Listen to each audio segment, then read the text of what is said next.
ama kapı açılmıyor.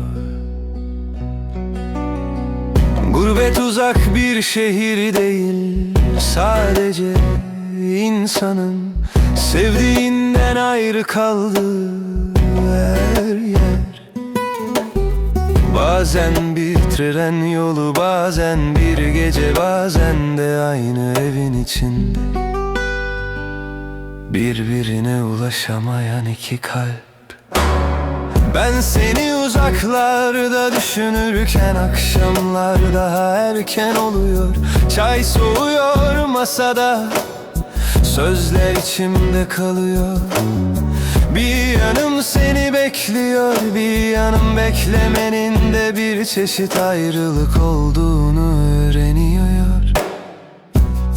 Belki bir gün dönersin, belki de gurbet bizi birbirimize döndüremeyecek kadar büyür.